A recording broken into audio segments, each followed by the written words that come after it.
Tonight, it's all about jobs this Labor Day. President Obama wants $50 billion to rebuild roads, rails, and runways. But will his plan fly?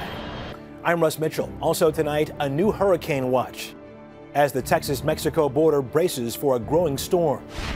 Sex for sale. The website Craigslist shuts down its adult services section, but those ads just won't go away. And surf's up. They don't only hit the waves for fun, it's helping to keep them alive. From CBS News World Headquarters in New York, this is the CBS Evening News with Katie Couric. And good evening. Katie is off tonight.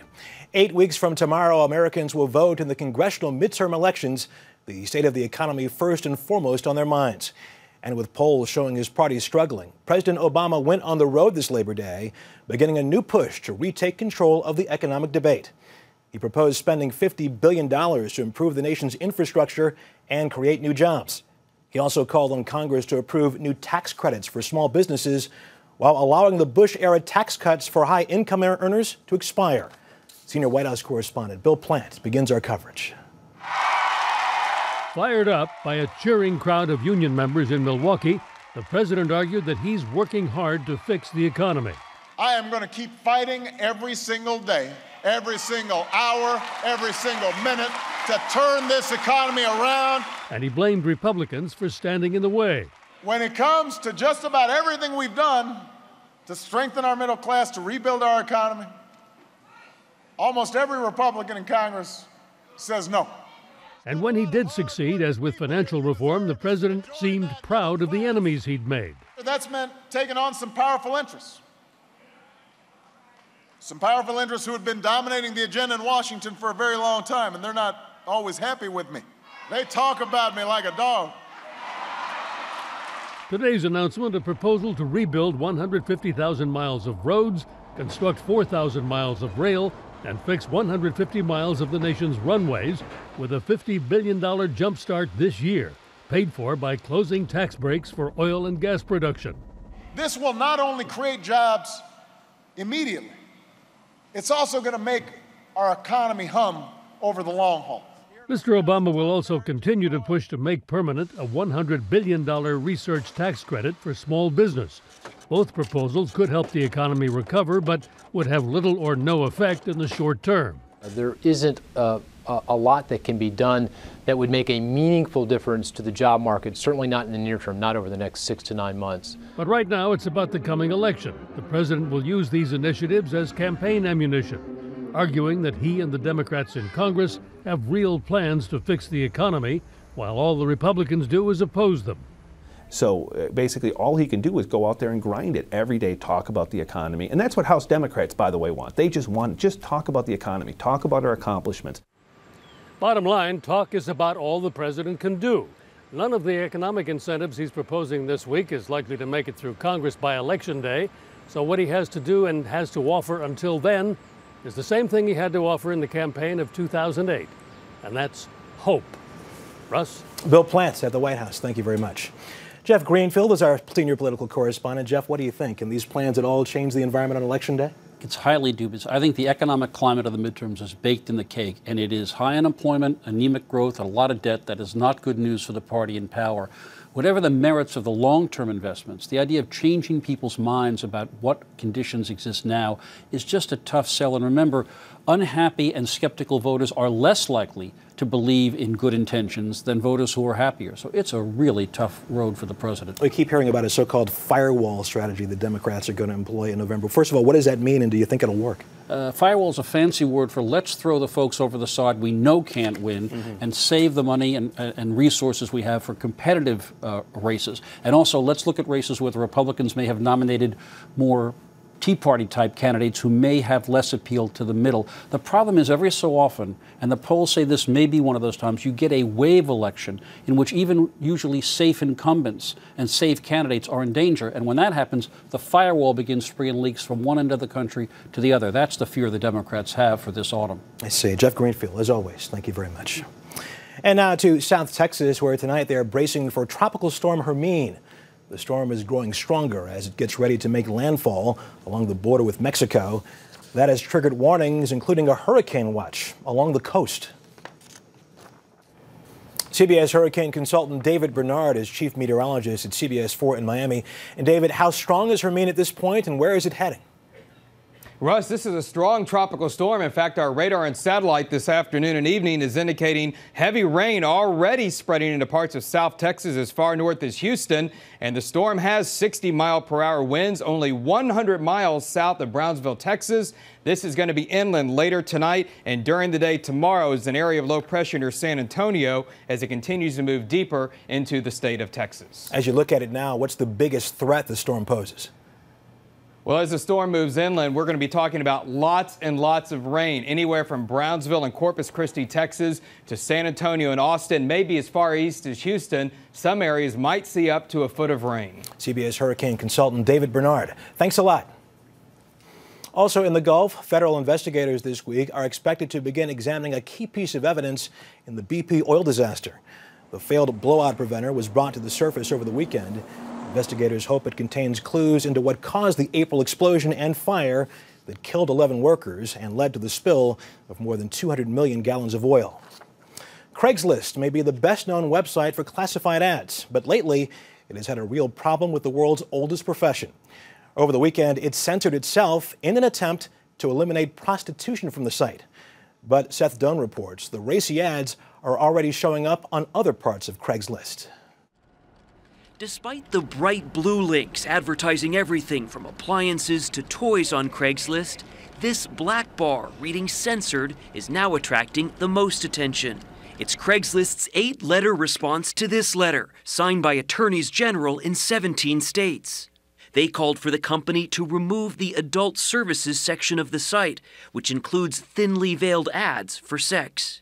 Prostitution is not a victimless crime. Human trafficking results in tragedies to children and others, and Craigslist voluntarily, fortunately, is doing the right thing. Why did Craigslist slap censored up over the link? Why not just take the link down? Craigslist probably used the word censored because they're trying to make a political statement. After all, the law sides with Craigslist, according to First Amendment lawyer Doug Morrell. The Communications Decency Act says that essentially those who are simply providing a bulletin board by which others can post their content is not going to be liable for the content itself. That content is big business for the company. By some estimates, potentially $45 million this year. Craigslist is no stranger to controversy. The so-called Craigslist killer allegedly found his victims by trolling through sex ads on the site. As Craigslist shut down adult services, the ads migrate elsewhere. And a quick search reveals that some ads are still on the site. Here in the beauty section, an offer for sensual massage. Craigslist didn't reply to our request for an interview, but on a company blog, the chief executive wrote that Craigslist is committed to aggressively combating violent crime. But the question remains, will removing this link really combat anything at all? Seth Doan, CBS News, New York. The UN Atomic Energy Agency lodged a sharp complaint against Iran today for refusing to let 2 inspectors monitor its nuclear program.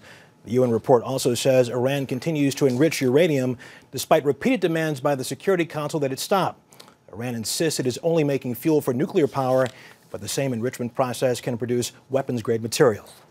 Now to Afghanistan, a NATO official said today the alliance may need to deploy an additional 2,000 troops.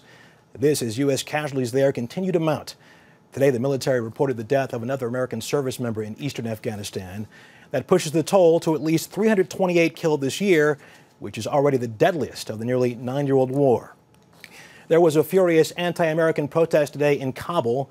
Hundreds of young religious students and others chanted "Death to America" and waved signs denouncing President Obama. The protest was triggered by a Florida church's announced plan to mark Saturday's anniversary of 9/11 by burning copies of the Koran. Also in Kabul today, government officials sought to ease a crisis at Afghanistan's biggest bank. But it is a tough sell since President Karzai's family and political cronies are seen as the root of the problem. Mandy Clark is in the Afghan capital. Panicked customers have been pulling their savings out of Kabul Bank as fast as they can. 23-year-old Ahmed Sia is one of them. I just want to withdraw my money, and I will never deposit my money back at the Kabul Bank.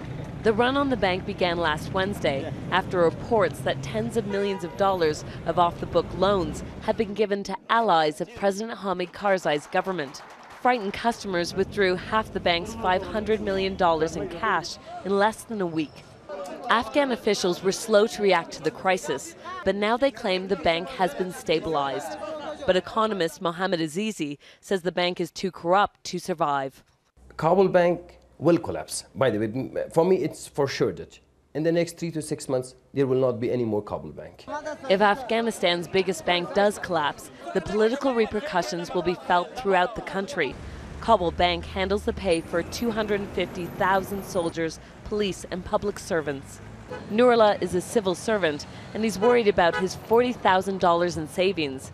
After visiting 3 branches, he only managed to withdraw a quarter of his money. I need the rest of my money, he says. I don't think they will give it back. President Karzai has urged calm, saying the government will guarantee every penny of the deposits in the bank. The third largest shareholder is the president's brother, Mahmoud Karzai. He has asked for an American bailout, but U.S. officials say it's an Afghan problem, and American taxpayers' money will not be used to prop up Kabul Bank. Mandy Clark, CBS News, Kabul. And it's still ahead on the CBS Evening News. Surf therapy, why doctors are telling some patients to grab a board.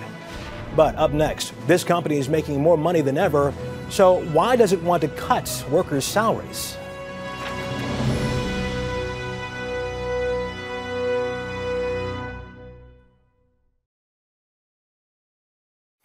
Labor Day 2010 finds a lot of American workers on the sidelines. The U.S. unemployment rate stands at 9.6%. There are 5 job seekers for every opening, and in some cases, those who have jobs are being asked to take pay cuts, even at healthy companies. Elaine Quijano with a case in point in Williamson, New York. For more than 3 months, Michelle Moyo has been picketing the plant where she's worked for 15 years, Mott's Apple Juice in Western New York. You wave to them, they might beep to you. 300 union members are locked in a heated dispute, symbolizing a new shift in the power struggle between management and labor in America. Companies typically ask for labor concessions when they're losing money. But Mott's parent company, Dr. Pepper Snapple, is making record profits, more than $500 million. Yet workers are being asked to take a $1.50 an hour wage cut and a pension freeze. We need the fair share. If you're making $500 million profit after all expenses, we should share in that. The company argues Mott's workers earn far more than their counterparts in the area, an average of $19 an hour versus $14. When there's a situation where you have wages and benefits that are out of line with the local market and industry norms, however difficult it may be, it's something that we have an obligation to address. The fact is, unions are losing their leverage. Membership dropped 10% in 2009, the largest decline in more than 25 years. Labor experts say generally the longer a strike drags on, the more likely it is a company will get its way. But these workers say they'll continue to hold out until the company comes up with a better offer. 1 day longer, 1 day stronger. Replacement workers arrive daily, doing the jobs union members used to do. The company says it has no plans to reopen talks. Holding out is hard for Michelle Moyo and her son Jaden. You didn't have a birthday cake. You know, you give up things. She realizes this could be a lost cause. I'll stand out here and I'll fight with everybody until the end, and then I'll move on. Elaine Quijano, CBS News, Williamson, New York. Civil rights pioneer Jefferson Thomas has died. He helped tear down the walls of segregation half a century ago.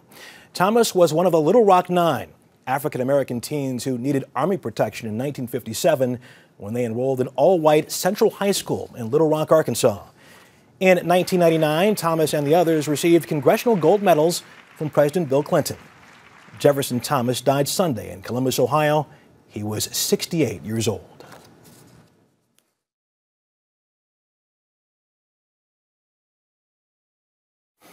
A study out today shows how important an early bedtime can be to a child's waistline.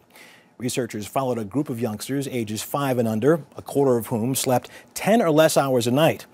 After 5 years, 4 out of 5 of those kids who slept less had either turned overweight or obese. By the way, napping made no difference either way. Of course, it's always good to watch what you eat, but there's really no choice for folks with peanut allergies. Close to 2 million Americans are allergic to them, some with potentially deadly reactions. That's led to more than 4,000 schools to ban peanuts. But a new treatment is showing some real promise. Here's Chief National Correspondent Byron Pitts. The mere sight of a peanut used to spark fear in 11-year-old J.P. Hermine. I knew that if I had peanuts, I could very well die.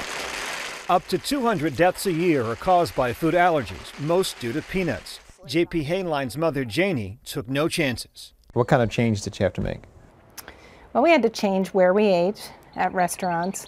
If we did go out, we had to speak to a chef. Even trace amounts must be avoided. It takes as little as 1/100th of a peanut to cause a life-ending reaction. But research at Duke University Medical Center is showing the culprit may also be the cure. The experimental treatment called oral immunotherapy uses peanuts to build up tolerance. Starting out with the equivalent of 1/1000th of a peanut, study participants eat it with food on a daily basis. They build up to a higher dose, and that goes on for about 6 to 8 months. And then at a certain point, their immune system begins to change so that they're no longer having reactions.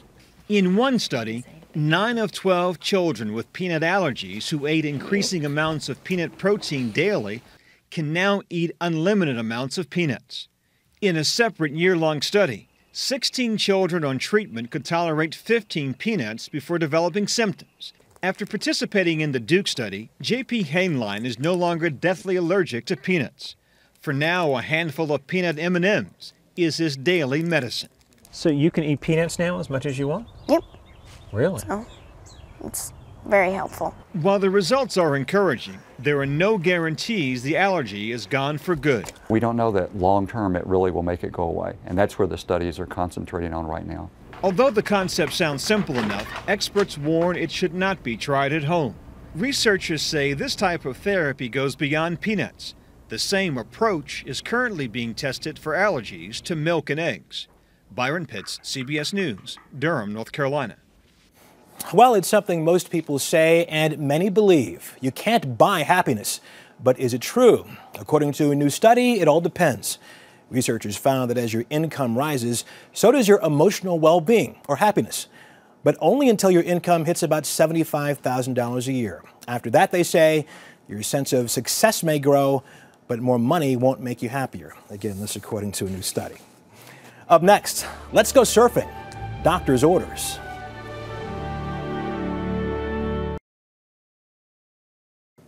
We end this Labor Day with some more encouraging medical news. A new treatment is providing hope for some patients who suffer from a debilitating illness, not through drugs or surgery, but a trip to the beach. The early show's Hattie Kaufman explains. Though he hits the beach every opportunity he gets, Caleb Remington is not your average surfer dude. Surfing is helping you live. Exactly. I now surf to live. The ocean helps him with something we all take for granted, breathing. Caleb has cystic fibrosis. Nearly 30,000 Americans suffer from the disease, which causes thick mucus to build up in the lungs and the digestive tract, making it difficult to breathe and to break down food. Cystic fibrosis patients undergo a rigorous routine, including breathing treatments and twice-a-day therapy in a vest that fills with air to help break up mucus in the chest. Get the treatments. I have to put them on every day, but it's not really tough for me. There is no cure for the disease, but the ocean is a natural treatment. Research has shown that salty mist from the water can help break up thick mucus in the lungs and make breathing easier. After surfing, I can sit on the beach and take a deep breath. Doctors suggest that cystic fibrosis patients living near the coastline take advantage of the health benefits found in the saltwater air. Inhaling a high salt-containing liquid into the lungs helps draw fluid out of the tissue and create a surface lining that these children would not have. The key to learning to surf The Cystic Fibrosis Foundation of Orange County puts on surf camps for kids suffering from the disease. Taylor Ross instantly fell in love with surfing. Her mom says it's a godsend. As a parent, you don't know what it's like for your kid to say, I can breathe. Even just playing in the waves can help. It feels like that I was gonna fly into the air. Caleb discovered the curative ocean air only a year ago when he moved from Illinois to California. Along with helping him breathe, he says surfing is an opportunity to show others how to overcome the disease while they wait for a cure. We're normal. We're just like everyone else. Just have to start our day and end our day a little differently. What better way to start than catching the perfect wave? Hattie Kaufman, CBS News, Huntington Beach, California. And that is the CBS Evening News. I'm Russ Mitchell. Hope you're having a great holiday. Katie's back tomorrow. Good night.